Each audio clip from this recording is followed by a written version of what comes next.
Black board education में आप सभी का स्वागत है। इसमें हम ऑप्टिक्स के ऑब्जेक्टिव क्वेश्चन देखेंगे। अगर आप हमारे चैनल पर नए हैं तो हमारे चैनल को सब्सक्राइब कीजिए, केवल क्वेश्चन नहीं देखिए। अगर पीडीएफ चाहिए तो टेलीग्राम को ज्वाइन कीजिए और वहां पर आपको बहुत सारे पीडीएफ मिल जाएंगे सभी वीडियो का। पहला क्वेश्चन कह रहा है, for a real object which of the following can produce a real image. इसका अर्थ हुआ, हिंदी हो जाएगा, रियल वस्तु के लिए, वास्तविक वस्तु के लिए, which of following can produce a real image, जो वास्तविक प्रतिबिंब बना सकता है। कौन जो है, कौन सा दर्पण या लेंस, अब ऑप्शन के अनुसार चुनना है, निम्न में कौन सा वास्तविक प्रतिबिंब बना सकता है। तो प्लेन मिरर पहला ऑप्शन है। अब प्लेन मिरर में तो वास्तविक प्रतिबिंब बन नहीं सकता है, उसमें वर्चुअल बनता है, तो पहला ऑप्शन कैंसिल हो गया। फिर दूसरा कह रहा है कनकेव मिरर, तो कनकेव मिरर में रियल बनता है, वर्चुअल भी बनता है, यह हो सकता है, बी आंसर सही हो सकता है। तीसरा देखते हैं, कनकेव लेंस। अब कनकेव लेंस में तो वर्चुअल इमेज बनता है, इसलिए यह तीसरा भी गलत हो जाएगा। उसके बाद कह रहा है कन्वेक्स मिरर, तो कन्वेक्स मिरर में भी वर्चुअल इमेज बनता है, रियल बनता नहीं है, इसलिए यह भी गलत हो जाएगा। तो इसका राइट आंसर हो जाएगा बी। ध्यान दीजिएगा, प्लेन मिरर में हमेशा वर्चुअल इमेज बनता है और कनकेव मिरर, कन्फ्यूज नहीं होना है, यह है कनकेव मिरर, इसमें रियल इमेज बनता है, वर्चुअल भी बनता है लेकिन इसमें रियल इमेज बन जाता है। फिर कह रहा है कनकेव लेंस, तो कनकेव लेंस यह है और इसमें हमेशा जो है वर्चुअल इमेज बनता है, ठीक है, इस साइड बनता है। फिर कन्वेक्स मिरर है, इसमें भी वर्चुअल इमेज बनता है, तो इसका राइट आंसर हो जाएगा बी। दूसरा क्वेश्चन कह रहा है a magnified real image is formed by a convex lens when the object is at. वस्तु को कहाँ रखा जाए, किसी उत्तल लेंस में वस्तु को कहाँ रखा जाए कि उसका इमेज आवर्धित और वास्तविक प्रतिबिंब बने, ठीक है। तो उत्तल लेंस इस प्रकार से होता है। अब इसमें वस्तु को हमें कहाँ रखना होगा कि रियल इमेज बने, तो रियल इमेज, अब ध्यान दीजिएगा ऑप्शन के अनुसार इसमें भी चलेंगे। तो पहला ऑप्शन दिया है एफ, यदि फोकस पर रखते हैं तो उसका इमेज अनंत पर बनेगा और बिंदु बहुत बड़ा बनेगा, तो इससे हमें स्पष्ट नहीं हो रहा है, ठीक है। फिर दूसरा क्वेश्चन कर रहा है कि बिटवीन एफ एंड 2f, अब एफ और 2f के बीच में जब रखेंगे, यहाँ पर मान लीजिए 2f है और फिर यहाँ पर है f, तो इसका इमेज जो बनेगा वह कहाँ बनेगा, तो ध्यान दीजिएगा f पर है तो उसका प्रतिबिंब अनंत पर बनेगा, ठीक है। अब कह रहे हैं कि यदि वस्तु को हम f और 2f के बीच में रखते हैं तो यह उत्तल लेंस है, और फिर यदि हम f पर रखते हैं तो उसका अनंत पर बनेगा और बड़ा बनेगा, तो आवर्धित हो जाएगा, ये ऑप्शन सही है। फिर दूसरा कह रहा है कि f और 2f के बीच में बनेगा, तो f पर रहेगा और मान लो कि f यहाँ पर है, 2f यहाँ पर है, तो इसका इमेज अनंत और 2f1 के बीच में बनेगा, यह भी आवर्धित बनेगा, तो दोनों सही है। फिर 2f पर रहेगा, तो 2f पर रहेगा तो उसका इमेज 2f पर ही बनेगा और सेम साइज होगा ऑब्जेक्ट और जो इमेज है उन दोनों का, तो आवर्धित यहाँ पर दोनों मिल रहे हैं ए और बी, तो इसलिए इसका आंसर डी हो जाएगा। ए और बी दोनों सही हो जाएगा क्योंकि दोनों में आवर्धित इमेज बन रहा है और फिर जो है रियल भी बन रहा है, तो इसका आंसर डी हो जाएगा। आप पूरा याद रखिएगा एक बार कि किस तरह से कहाँ पर वस्तु को रखने से उसका इमेज कहाँ बनेगा, तो जल्द ही ये सब क्वेश्चन बन जाएंगे। उसके बाद इसके बाद तीसरा क्वेश्चन जो है, यहाँ गलती से 5 लिखा गया है, the image show the path of incident ray to the concave mirror. अब यहाँ पर एक फिगर दिया है, कनकेव मिरर है और फिगर दे दिया गया है, तो बताना है where would the reflected ray meet for the image formation to take place. तो आपको बताना है, इसमें कह रहा है क्वेश्चन कि एक फिगर दिया गया है जिसमें अवतल दर्पण से आपतित प्रकाश को दिखाया गया है, तो आपतित प्रकाश को दिखाया केवल, अब परावर्तन के बाद वह कहाँ पर जाकर मिलेगा, यह कह रहा है कि जो कहाँ पर प्रकाश जो है परावर्तन के बाद मिलेगा और फिर जो है उसका इमेज किस पॉइंट पर बनेगा, और किस तरह से बनेगा। तो इस प्रकार क्वेश्चन दिया है और समझिए कि अधूरा काम किया है, हम लोग को पूरा करना है।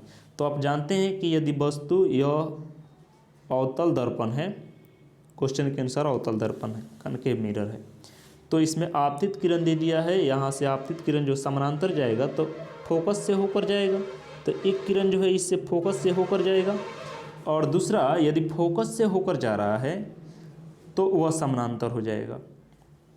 तो जब फोकस से होकर जाएगा तो यह समानांतर इस तरह से खींच देंगे, पूरा जो है स्केल से बनाइएगा, तब जाकर आपका सही होगा कि किस तरह से हम बना रहे हैं। लेकिन इस क्वेश्चन के अनुसार इसमें जो दिया है उसका रूल यही है कि कोई भी जब पैरेलल जाएगा प्रिंसिपल एक्सिस के तो वह फोकस से होकर जाएगा, और फोकस से जाएगा तो वह पैरेलल हो जाएगा। तब देखना है कि इसका इमेज कहाँ बन रहा है। तो देख रहे हैं कि कहाँ बन रहा है, यह कटने के बाद जो है यहाँ पर कट रहा है, तो जहाँ कटता है वहाँ पर इमेज बनता है। ठीक है, तो जहाँ दो किरणें परावर्तन या अपवर्तन के बाद मिलते हैं वहीं पर उसका इमेज बनता है। तो इसका इमेज कहाँ कहाँ बन रहा है, सी और एफ के बीच में बन रहा है। और किस तरह से बनेगा, तो इसका आंसर हो जाएगा सी और एफ, बिटवीन सी और एफ। तो सी इसका राइट आंसर हो जाएगा। और फिर कैसे बनेगा, तो यह छोटा बनेगा, स्मॉल बनेगा, और रियल बनेगा, वास्तविक और उल्टा बनेगा। ठीक है, तो इसका आंसर हो जाएगा सी। यदि इसमें नेचर के बारे में पूछा होता तो हम बताते छोटा, उल्टा और वास्तविक, रियल, इन्वर्टेड और स्मॉल बनता। अगला क्वेश्चन फिर डायग्राम दिया है और कह रहा है कि इस डायग्राम में आपको करेक्ट जो है चुनना है, किस पाथ पर जो है रिफ्लेक्टेड होके जो प्रकाश है वह किस पर जो है जा रहा है, कौन सा सही है, कौन सा ग्राफ सही है। तो देखिएगा बीच में जो होता है ऑप्टिकल सेंटर होता है, पहला चुनते हैं तो ऑप्टिकल सेंटर से यदि किरण जाए तो उसमें किसी प्रकार का रिफ्रैक्शन नहीं होता है। तो इस प्रकार से यह कथन सही है कि यह सीधे चला जाएगा। दूसरा दिया है कि यदि प्रिंसिपल एक्सिस के पैरेलल जाएगा तो वह अपवर्तन के बाद फोकस से होकर जाता है, तो यह भी सही है, दूसरा भी सही है, फोकस से होकर जा रहा है। और तीसरा दे रहा है कि यदि फोकस से होकर के जा रहा है तो फोकस से होकर जा रहा है किरण, तो वह अपवर्तन के बाद समानांतर हो जाएगा, यह भी सही दिया है। लेकिन इसके बाद जो ऑप्शन चौथा है वह बिल्कुल गलत है, क्योंकि फोकस से होकर जाएगा तो अपवर्तन के बाद समानांतर हो जाना चाहिए, लेकिन यह समानांतर हुआ नहीं है, इसलिए इसका आंसर हो जाएगा 1, 2 और 3, तीनों हो जाएगा। तो 1, 2, 3 सी ऑप्शन में दिया है, इसलिए इसका राइट आंसर हो जाएगा सी। इसके बाद अगला क्वेश्चन यह कर रहा है कि a light ray enters from medium A to medium B as a shown in figure. Figure में दिया गया है कि प्रकाश जो है एक माध्यम से ए माध्यम से बी माध्यम में जा रहा है। The refractive index of medium B relative to A will be. प्रकाश किरण माध्यम ए से बी में प्रवेश करता है, जैसे कि चित्र में दिखाया गया है। यह फिगर से हमको बनाना है। ए के सापेक्ष बी का अपवर्तनांक क्या होगा। अब देखिए, हम जानते हैं कि यदि डेंसर से रेरर में जाएगा तो लंब से दूर जाएगा, और यदि रेरर से डेंसर में जाता है तो लंब की ओर जाएगा। ठीक है, तो ए से बी की ओर जा रहा है और लंब से जो है दूर जा रहा है। ठीक है, यहाँ पर जो है जो किरण ए है वो जा रहा है। अब नॉर्मल इसको मान लेंगे, यह नॉर्मल है, तो नॉर्मल से यह क्या हो रहा है, दूर जा रहा है कि नज़दीक आ रहा है। तो ऐसे कैसे हम समझेंगे, तो देखिएगा यहाँ से एक हम जो है सीधी रेखा यदि खींचे जो इंसिडेंट रे को बताता है, तो यह किस तरह किधर मुड़ा है, लंब की ओर मुड़ा है। तो लंब की ओर मुड़ा है, इसका अर्थ है कि रेरर से डेंसर में जा रहा है। तो किसका अपवर्तनांक ज़्यादा होगा, बी का या ए का। तो ए के सापेक्ष बी का अपवर्तनांक अधिक होगा, तो ग्रेटर देन हो जाएगा। तो इसलिए इसका आंसर हो जाएगा ए, सही हो जाएगा। उसके बाद अगला क्वेश्चन दिया है कि the path of a ray of light coming from air passing through a rectangular glass slab tracked by 4 student are so a b c d in figure. Figure में दिया गया है जो 4 छात्र द्वारा आयताकार कांच के स्लैब से गुजार रहे हैं हवा से किसी किरण को, जिसमें दिखाया गया है। अब इसमें से कौन सा सही है, तो ध्यान दीजिएगा।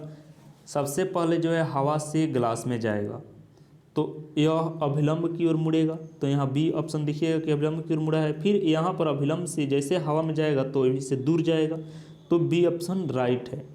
बाकी को देखिएगा, यह सीधा आ रहा है, बिल्कुल ही गलत है, इसमें अपवर्तन होना चाहिए, इसमें भी अपवर्तन होना चाहिए।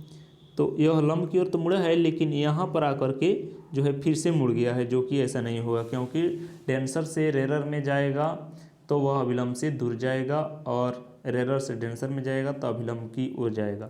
तो राइट आंसर इसका बी सही होगा, क्योंकि यहाँ से जो प्रकाश आ रहा है वह अभिलंब की ओर मुड़ रहा है, और फिर यहाँ जो डेंसर मीडियम है यह डेंसर से फिर इस रेरर में आ रहा है तो दूर जा रहा है, इसलिए इसका राइट आंसर बी सही होगा। उसके बाद कह रहा है the light in energy escaping from the sun can be separate by, कह रहा है कि सूर्य से निकलने वाली प्रकाश ऊर्जा को किसके द्वारा फैलाया जाता है। ठीक है, फैलाया जा सकता है। ऑप्शन इसमें दिया है कि बारिश की बूंद की बौछार, एक समतल दर्पण, उत्तल लेंस, और फिर कह रहा है उत्तल लेंस और अवतल लेंस का संयोजन किसके द्वारा फैलाया जा सकता है। तो ध्यान दीजिएगा, समतल दर्पण यह प्रकाश को क्या करता है, परावर्तन करता है, और उत्तल लेंस यहाँ पर और अवतल का संयोजन कर रहे हैं। तो ये दोनों जो है, जैसे उत्तल लेंस अब देखिएगा तो इसमें प्रकाश क्या होता है कि जो सूरज की किरणें आती है वह आकर मिल जाती है। ठीक है, और यदि इसमें अवतल कह रहा है कि अवतल यदि लगा दिया जाए तब क्या होगा, तो यहाँ पर मिल रही है फिर जाकर फैल रही है। फिर जो है यहाँ पर कह रहा है कि रेन ड्रॉप, तो ध्यान दीजिएगा, यदि प्रकाश की किरणें जो है कई इसमें ऑप्शन हो सकते हैं कि जिसे जो प्रकीर्णन होते हैं उसके कारण भी फैल सकते हैं, तो रेन ड्रॉप जो है उसके कारण भी फैल सकते हैं, इसका ए आंसर सही हो जाएगा। फिर प्लेन मिरर कह रहा है, तो प्लेन मिरर के द्वारा जो है उसका परावर्तन होता है, जितना प्रकाश आएगा वह वापस जाएगा। ठीक है, तो इसका सबसे सटीक आंसर जो है ए है। ठीक है, धूलकण और जलवाष्प के कारण जो है जो उसका प्रकीर्णन होता है जिसके कारण प्रकाश फैल सकता है, तो ए राइट आंसर हो रहा है। उसके बाद कह रहा है कि which of the following statement is not true for a plane mirror, समतल दर्पण के निम्न में कौन सा कथन सही नहीं है। अब देखिए समतल दर्पण क्या होता है, अब ऑप्शन के हिसाब से हम बनाएंगे कि कौन कौन से कथन इसमें सही। कह रहा है its radius of curvature and focal length are infinite, इसकी वक्ता त्रिज्या और फोकस दूरी अनंत होती है, तो सही बात है, क्योंकि आपको बताया गया है कि समतल दर्पण की फोकस दूरी और वक्रता त्रिज्या अनंत होता है, तो यह सही है।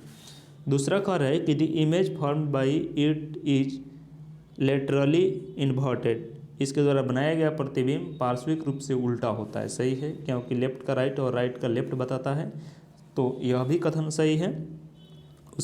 और इसमें कह रहा है कि image formed in its is virtual and erect, इसके द्वारा बना प्रतिबिंब हमेशा आभासी और सीधा होता है, यह भी सही है। तो तीनों कथन सही है, तो लास्ट वाला जो है नॉन ऑफ दीज, अर्थात इसमें कोई भी गलत नहीं है, तो इसका राइट आंसर हो जाएगा डी, क्योंकि क्वेश्चन कह रहा है कि इसमें कौन सही नहीं है, तो तीनों सही है, चौथा गलत हो जाएगा। Thank you.